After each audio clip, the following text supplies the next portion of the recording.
Good morning, good afternoon, and good evening to our global audiences. My name is Zhangchen Wang. I'm a Blue Carbon and Climate Change Program researcher with the Institute for China-American Studies. The Institute for China-American Studies is an independent and nonprofit think tank based in Washington, D.C. And today we are having an Expert Voice initiative, also known as EVI. It is a series of on-camera sit-down interviews with leading experts on important issues in the U.S. China bilateral relationship. Today's EVI is hosted by the Blue Carbon and Climate Change, also known as BCCC program. You can find more information about both the EVI and the BCCC on our Institute for China-American Studies website. So today we are delighted to have Mr. André Aquino to join our discussion, and we will talk about the cooperation between developing and developed countries on blue carbon projects. Mr. André Aquino is the lead environmental specialist, sustainable development program leader for Indonesia and Timor-Leste at the World Bank. He is currently based in Jakarta, Indonesia. Mr. Aquino has almost 20 years of experience in natural resources management and environmental issues. You can also find Mr. Aquino's bio on our website too. Welcome to our discussion, Mr. Aquino. It's very delighted to have you today. My pleasure. Nice to be here. Thanks. Okay, so I would like to start today's discussion with some more general questions. So I think the importance of blue carbon needs no further explanation. So we are sitting here today with the consensus that blue carbon plays a very important role in carbon sequestration and the protection of coastal environments. Unfortunately, I think today the international community has not yet paid enough attention to blue carbon. So I just wanted to start today's conversation by talking about the consequence of not protecting blue carbon. So based on your experience, Mr. Aquino, how serious is the problem of blue carbon degradation in especially developing countries, specifically Indonesia, where you spend most of your time in? Great. So thanks again. Very excited to be here and address your program. So maybe just to kick us off, some clarification on terms, what I will be speaking about when I talk about blue carbon, right? Basically, the way we have been trying to conceptualize this here at the World Bank, blue carbon refers to mangroves, so coastal forests, right?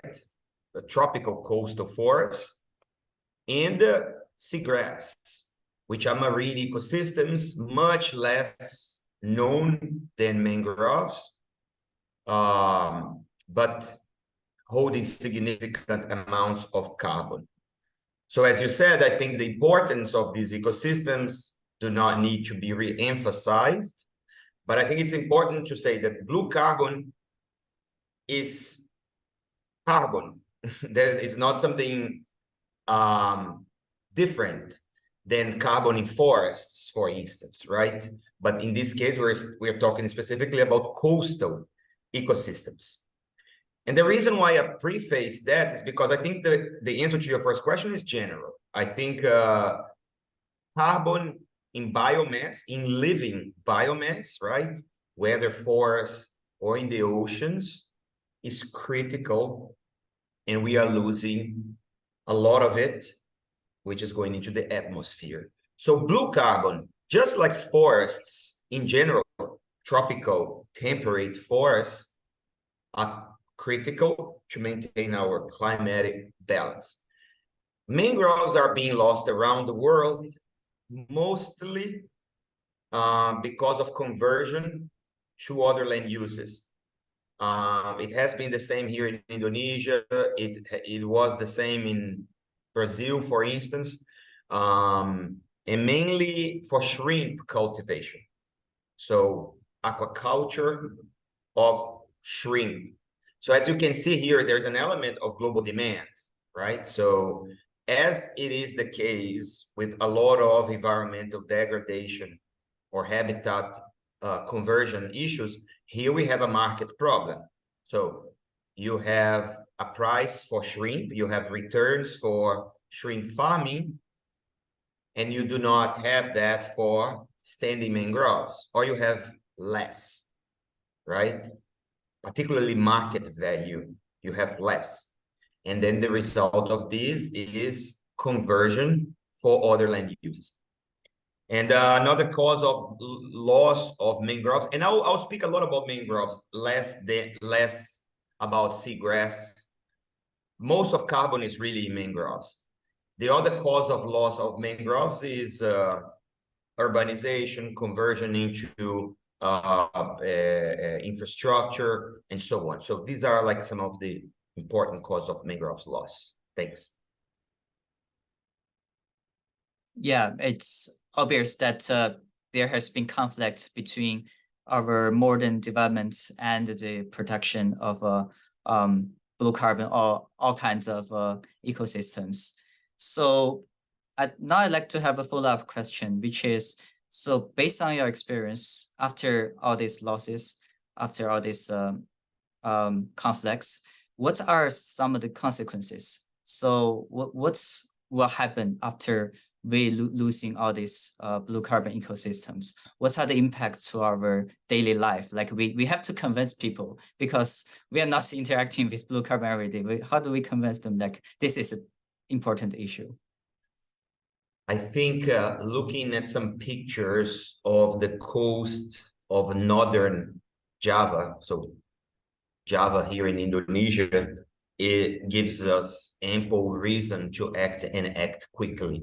So you have a number of coastal communities that have had to relocate their whole life, their worship places, their cemeteries, their schools, their life further inland because of loss of mangroves. So basically you had significant removal of mangroves in the coast, in the northern coast of Java.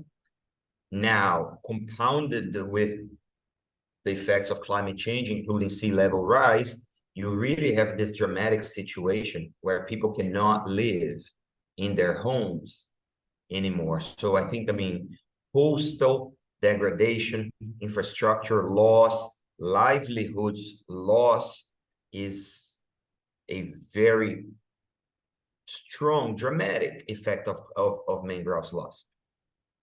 In addition to this, and more globally, loss of mangrove contributes to emissions of greenhouse gases with the consequences we know, right? So it adds to climate change. And you have biodiversity loss. You have some species that are adapted to living in mangroves. In Indonesia, for instance, we have the proboscis monkey. I think for our listeners, it'd be nice to just Google it, proboscis monkey. It's pretty amazing primate that lives only in mangrove forests, right? You have birds from mangroves. So the loss of mangrove leads to the loss of some of our key species with, again, all the consequences of biodiversity loss.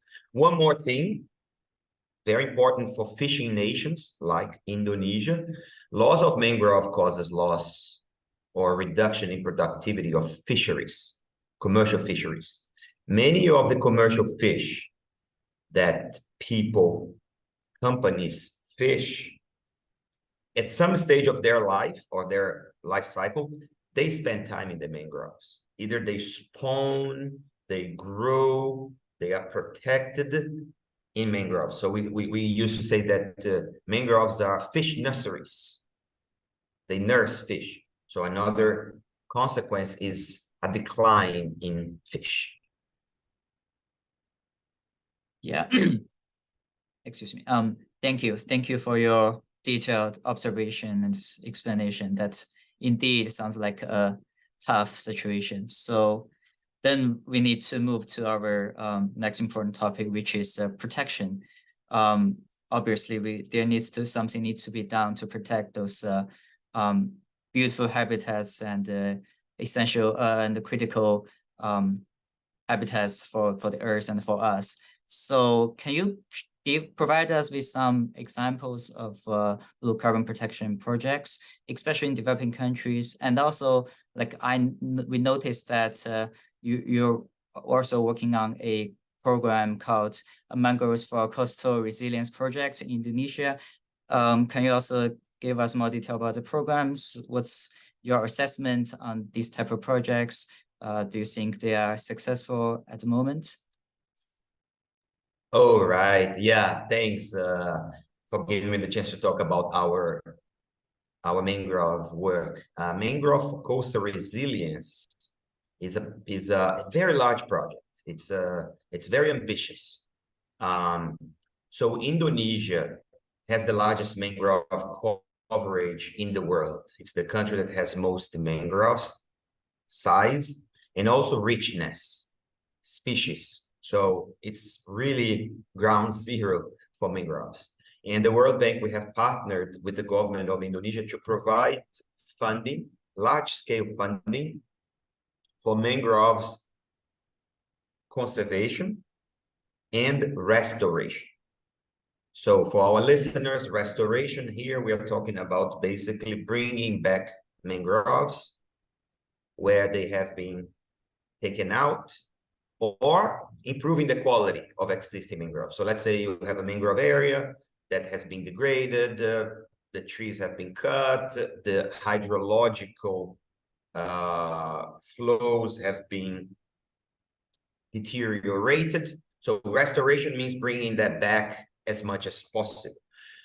So this project is being implemented by the government of Indonesia, and it has a very ambitious goal of restoring, bringing back 75,000 hectares of mangroves. That's the largest attempt in the world to restore mangroves. How are we doing this? How are we planning to do this? It's fundamentally by working with local people that live close to the mangroves. It is about giving them incentives. It is about involving them in caring for and bringing back this mangrove. And this involves basically providing livelihoods opportunities, so businesses opportunities around mangrove. In Indonesia, people have been very creative in using mangroves for different purposes, even painting. I mean, you have some paints that can be extracted from mangrove seeds and in the fruits. Fisheries, tourism, people love walking around the mangroves.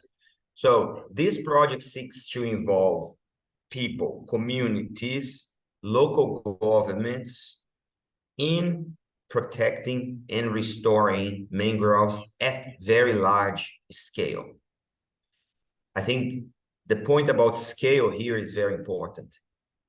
And you asked me about projects around the world. There are many initiatives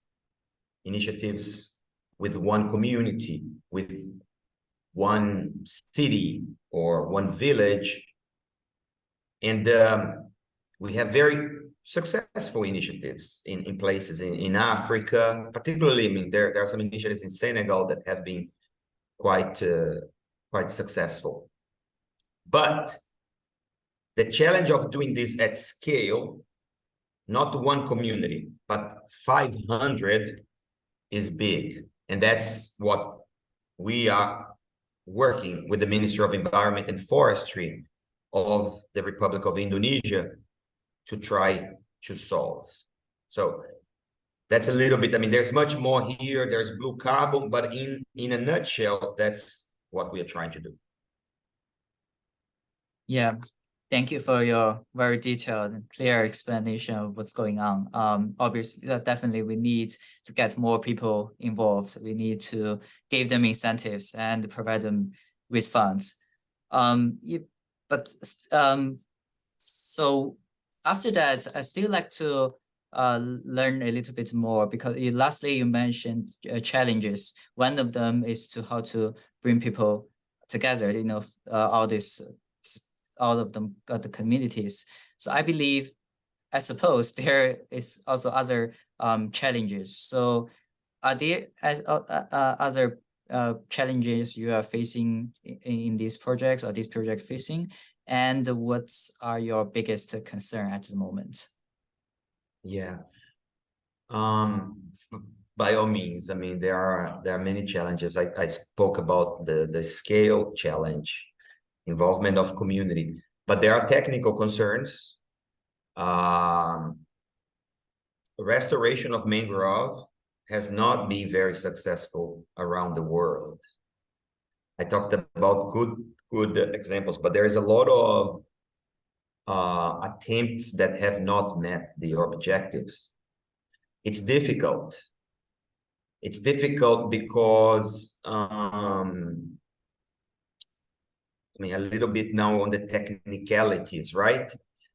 It's difficult because mangroves, you can imagine, I mean, they grow under very specific circumstances, right? Mangrove forests, you only have them in the intertidal zone, so where the tides come. So it cannot be too dry, it cannot be too wet. So you can imagine it's a very narrow strip of land in tropical countries. It cannot be directly facing the oceans where you have too much mechanic forces, right? Because basically that washes away your mangroves. So recreating the conditions where mangroves can thrive is difficult, so technical. You have a silviculture problem, so a forestry problem. Not all species of mangroves are easy to propagate. You cannot reproduce them. Some of them are very easy. There's a genus called Rhizophora. Rhizophora is easy, but then you have others that are much more difficult. So there's the challenge of not only restoring mangroves, but restoring the right type of mangroves with the diversity that you would normally have. There is a social difficulty. Coastal areas in populated places like Indonesia are places where you have a lot going on. There's a lot of interests happening there, right? It's not like land that has been sitting there waiting for something to happen, right? You have tourism happening, you have fisheries happening, you have infrastructure, you have trade, right? So often there is conflict over land use in coastal areas. And for you to restore mangroves for some years, you need to let that place protected, right? So you cannot be having a lot going on there, right? Like, so as you can imagine, also that causes problems to some people, particularly those whose livelihoods comes from the mangroves.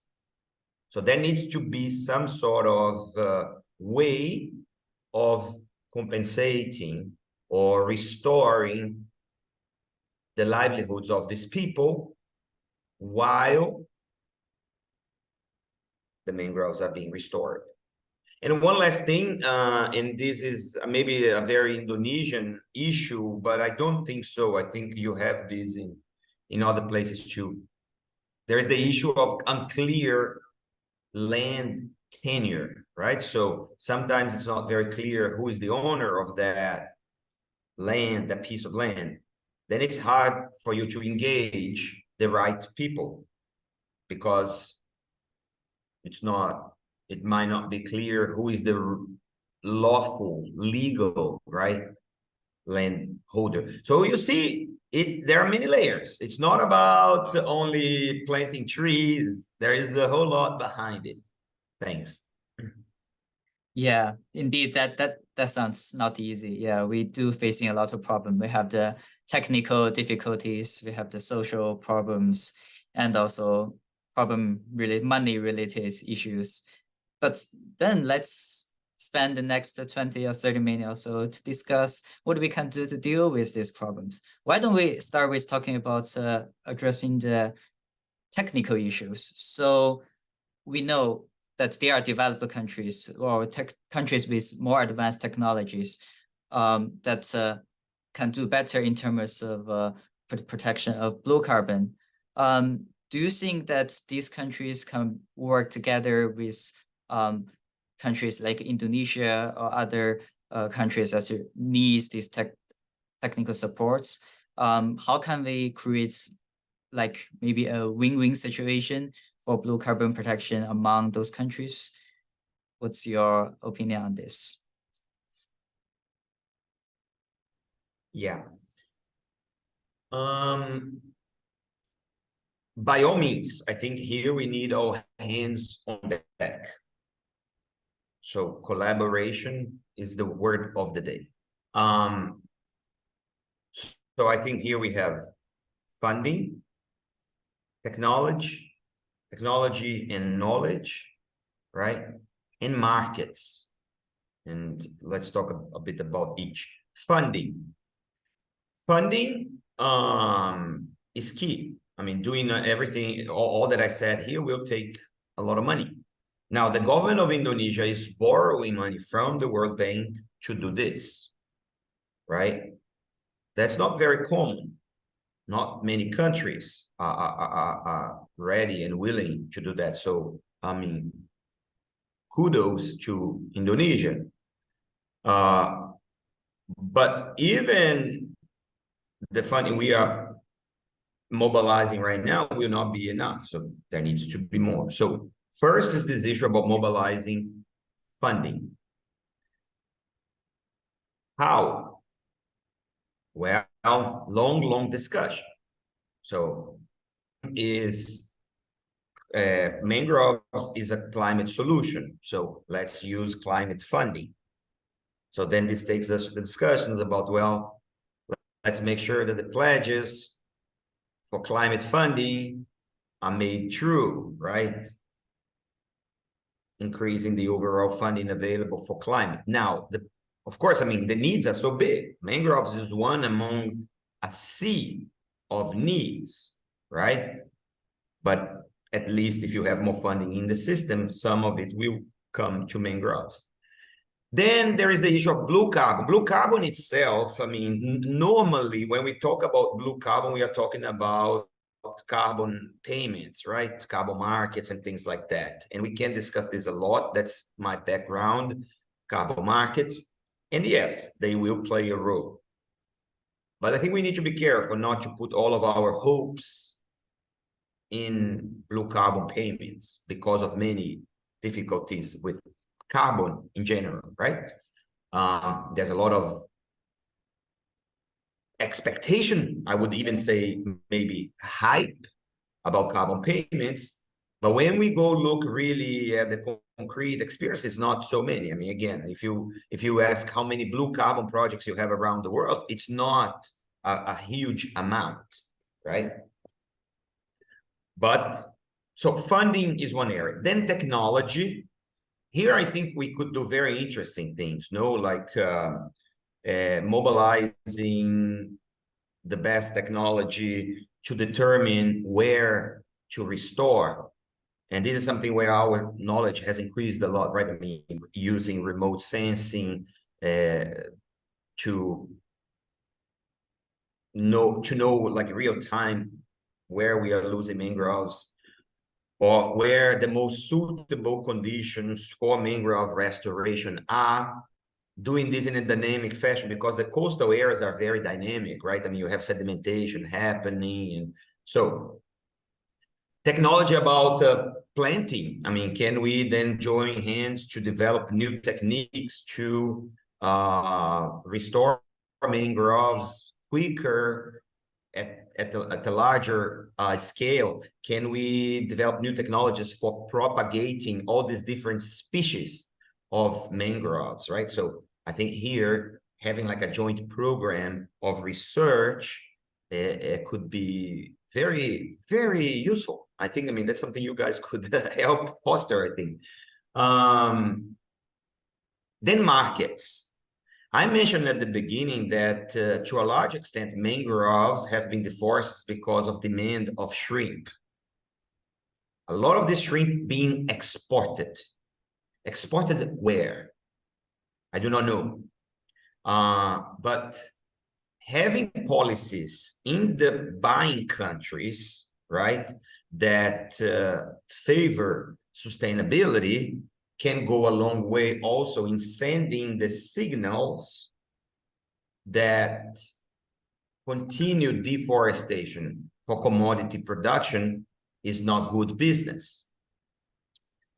That's something, in my opinion, maybe you, the institute, right, could explore more, because a lot of this actually goes to China, right? So to what extent could there be more movement in the Chinese market to ensure the traceability of what they are purchasing and ensuring sustainability? And of course, I mean, that's way beyond mangroves, right? I mean, that goes to forest, palm oil, soybeans, all of that, right? I think this is a very important agenda item. So as you can see, a lot that countries need to collaborate on. Okay, yeah. Thank you for your insightful observation. Yeah, we got the problem of funding. We need to do more. We have the, again, the technology where we can cooperate as well. And then marketing issues where we, how to make something out of the blue carbon. Why don't we jump back to the funding issue a little bit? So I think money is a big problem for not only blue carbon, but all kinds of climate issues. So we have all kinds of leading, not only government officials, but also experts talking about how we need more money, we need more funding for these issues.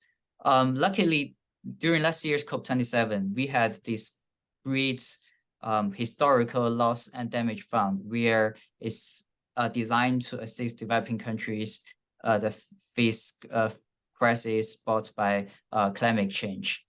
But on the other hand, we also have the critiques that these kinds of loss and damage fund are just so-called empty baskets that does not really have a actual impact on addressing climate issues. So I'd like to hear your assessment on this kind of multinational corporation allocating funds for blue carbon and also other climate programs. Yeah, look, I don't know much about the loss and damage fund specifically, so I cannot comment on that. But as I mentioned, climate finance in general, the 100 billion of 100 billion annually, right, of pledges for climate mitigation, adaptation, has not yet been fulfilled.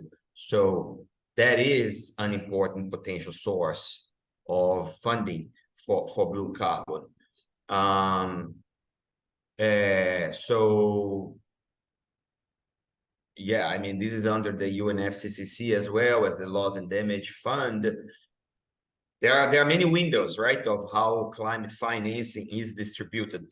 But in general, growing the pie of funding is key. But again, it's not going to be enough. So it is very important to mobilize domestic funding. It is important to mobilize the carbon markets and others. I mean, climate financing alone, the traditional climate financing, ODA, Official Development Assistance, is not going to be enough. Not for blue carbon, not for tropical forests, not for biodiversity loss. So the issue about the large-scale funding is enormous. And private sector capital mobilization is key. And again, I think emphasizing this is very important. Funding to restore is, we will need a lot of funding to restore, but we need to concentrate on stopping the losses first, right? So it's more cost efficient for you to avoid the problem than remedy it later. Moreover, we cannot ever remedy it completely, right? I mean, when we restore a mangrove, it's not going to be the same as it was before in terms of its ecological ecosystem functions. So funding for the maintenance of existing ecosystems, including blue carbon, is fundamental. And again, climate funding is a key part of this.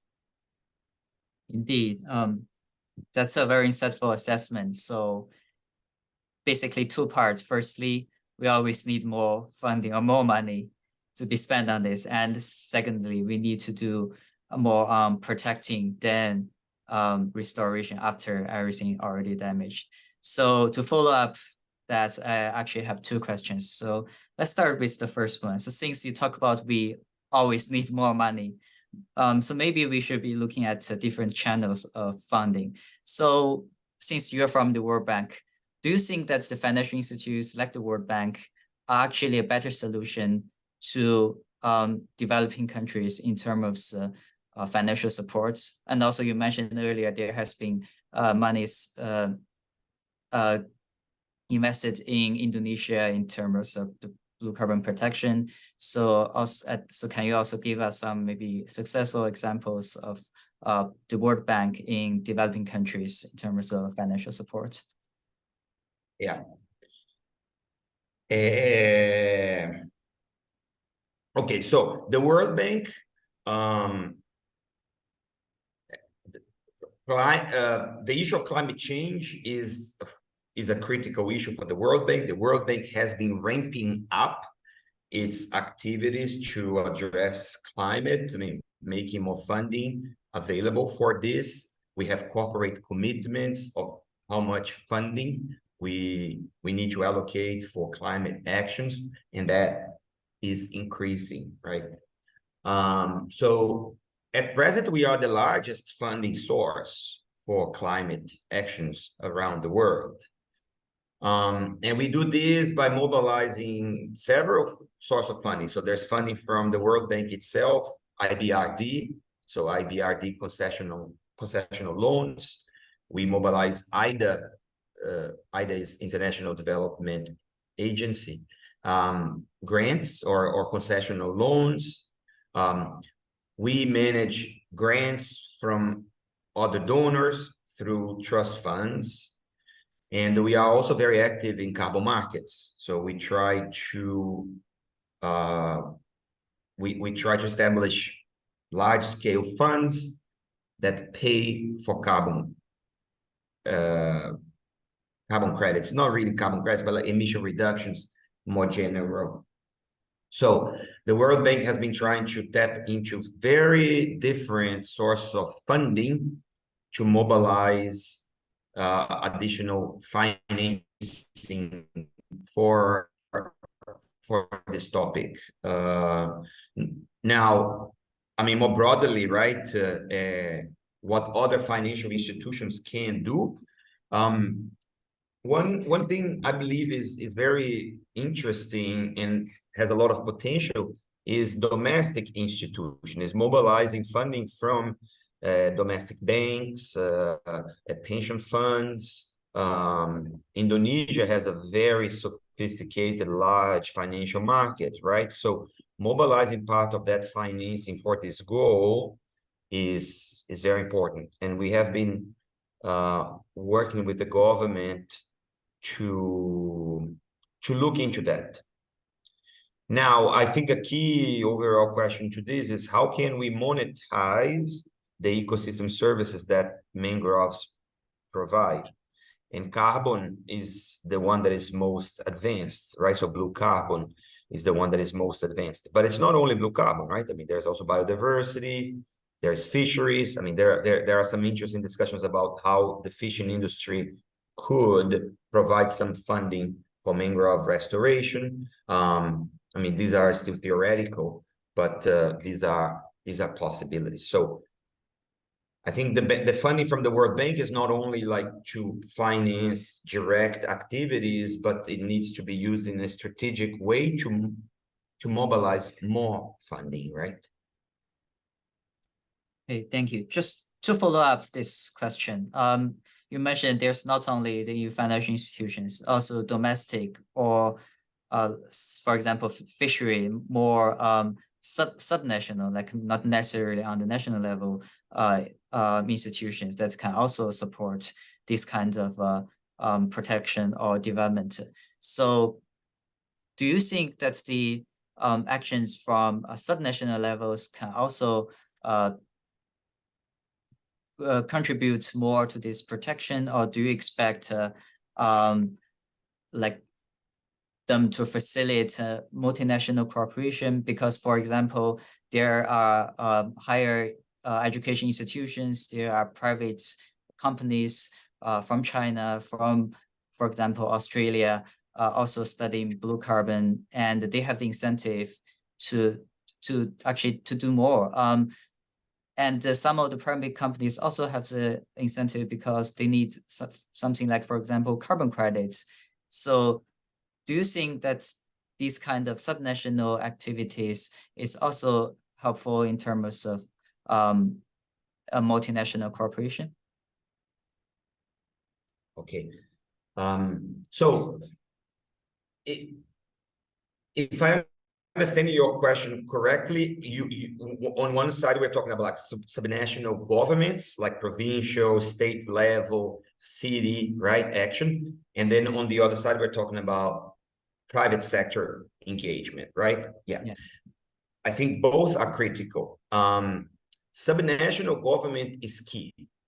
This project that I mentioned here in Indonesia it's initially going to be implemented in 4 provinces: in East Kalimantan, North Kalimantan, on Borneo Island, and then in Sumatra, Riau, and North Sumatra provinces, right? The role of engaging communities is critical for the success of mangrove, of blue carbon activities. And subnational governments are the ones that can make that happen, right? That can foster, that can enable that. So their role in coordinating and engaging the stakeholders around mangroves is critical, fundamental. We spend a lot of time on this here in Indonesia, right?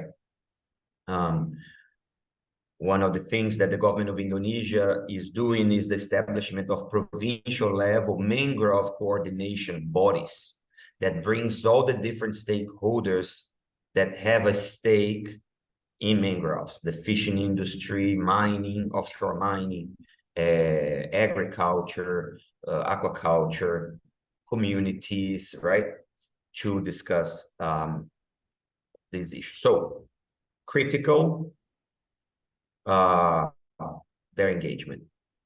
On the company's side, yes, I think that's where things are moving, right? I mean, it's the increase in engagement of these corporations in funding. But I think here we need to differentiate what's happening, because there's so much happening and it is a bit confusing, right?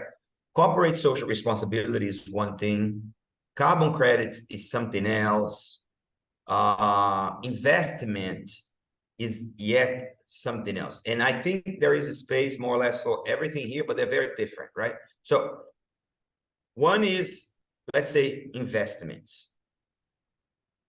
We could imagine private sector investment in mangrove restoration. And I think this is something extremely exciting. So you could imagine the financial sector, banks providing funding for restoration. Now, who pays this back?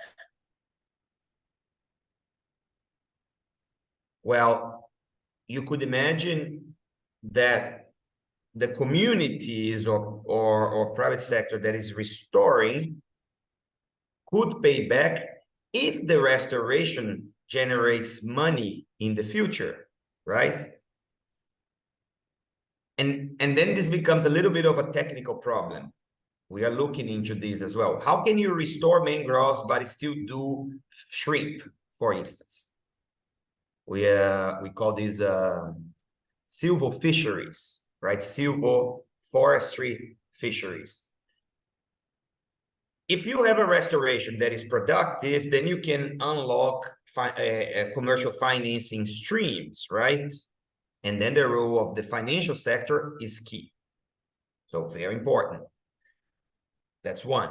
Second, carbon credits. Yes, we talked about it. We talked about it, that there is potential. But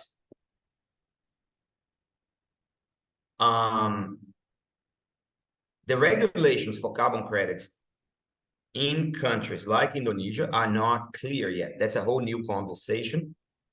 But one of the concerns that countries have is if they sell these carbon credits and they have their own domestic obligations of reducing emissions. In the case of Indonesia, they have the obligation, the commitment to the international community, to the UNFCCC, of reducing up to 43% of their emissions. So it's ambitious. And if they sell this carbon, do they need to deduct this from their inventory? Well, if that is the case, then they have a problem because now it's more expensive for them to reach their target, right? So countries will be very careful about allowing companies just to buy carbon credits. Yeah. Here in Indonesia, I don't think it's going to happen that easily, right? So now you have the voluntary carbon market. That's different because it does not generate an obligation for the country. Okay, then good. Let's do that. And finally, you mentioned the corporate social responsibility, ESG. Yes. Here in Indonesia, you have a lot of that already. You have large companies, mining companies, oil companies working with NGOs on mangrove restoration. There's even an alliance here in Indonesia about initiatives where private companies are providing some funding. That's positive, but I think highly insufficient, right? It's not going to go to the scale. And corporate social responsibility is nice, but it's completely voluntary, right? Do we really want to rely on something completely voluntary for something that is so critical, like protecting our coastline? Probably not, right? But it's a combination of all of those. Yeah. Yeah, thank you. Thank you for your assessment. And I think there are a few things that we touch upon, but not really discuss in detail. So we got the issue of how to generate profits from this project and who should be paying back the private businesses. And also, how do we convince people not to damage them in the first place, but to protect them? I think these issues all concentrate into one big question, which is the issue of sustainability. So how do we tell people that the blue carbon is actually a self-sustaining thing that can generate profits? The thing itself is a business. Like, how do we persuade people that that's the situation at the moment? And I saw that on one of your articles, you called the Jambi province of Indonesia a successful example of sustainable development. So what are the can you maybe talk to us about some of the already realized benefits of blue carbon and similar environment protection projects that are making profits? And in that way, how can we convince people on making them more intensivized to get more involved in these protection projects? Yeah. Yeah, I mean, that's the $60,000 question, right? It is what we are aiming at. We do not really have full-fledged responses for that. But let me try to give you some ideas here in what we have been looking at. So,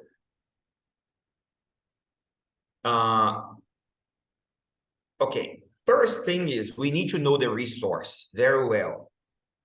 And that's where technology helps us a lot, right?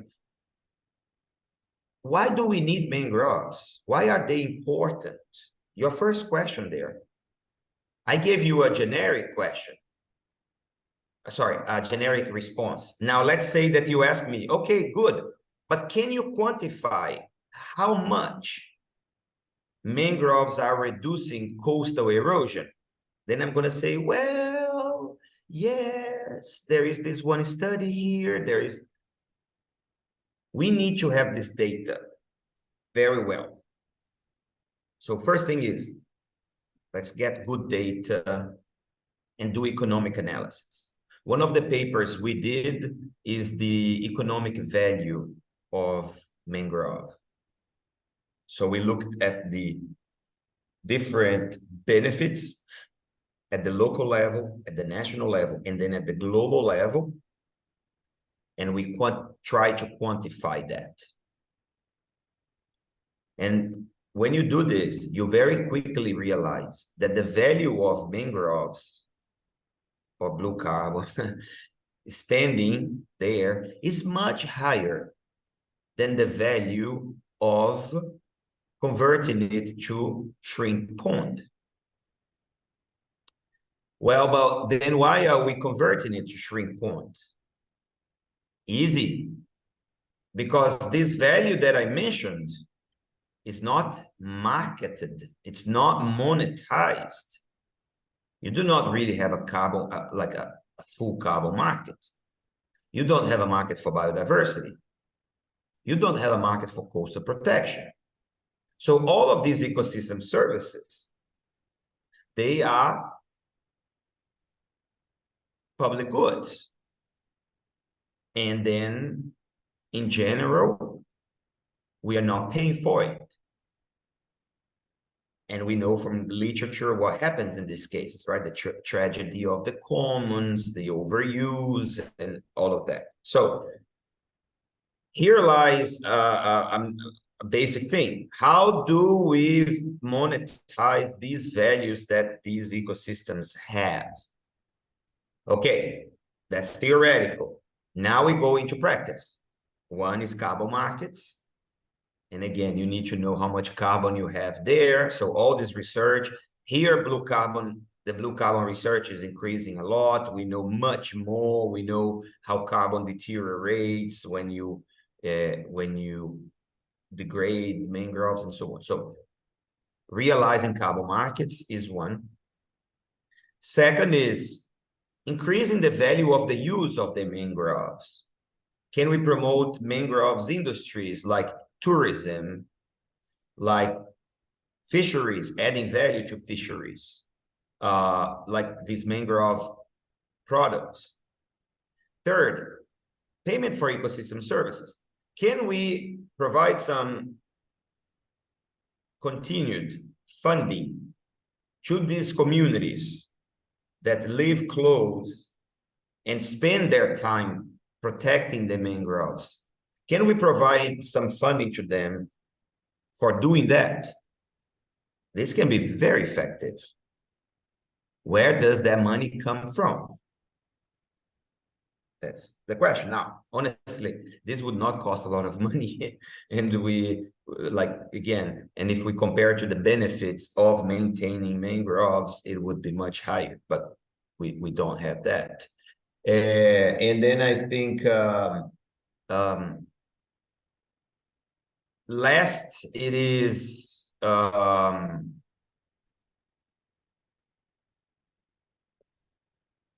last, it is ensuring that the benefits are being received, captured by the right people. Because sometimes you have private benefits.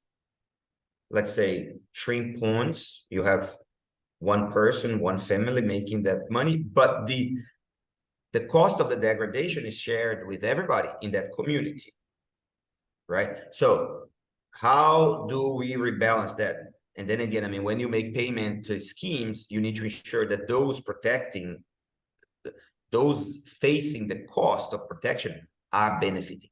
And that's the Jambi case. That's where we are working at the provincial level to try to create an incentive mechanism, so pay for reduced emissions to the province of Jambi as a whole. We also have that in East Kalimantan. And in this project, we are looking at a way of doing that also for mangroves by monetizing blue carbon. And there is going to be a pilot in North Kalimantan, the province of North Kalimantan, where the province is monitoring, measuring carbon, blue carbon, and we'll try to get payments. And the idea is that then these payments go back to those communities, to those people, protecting, restoring the ecosystem.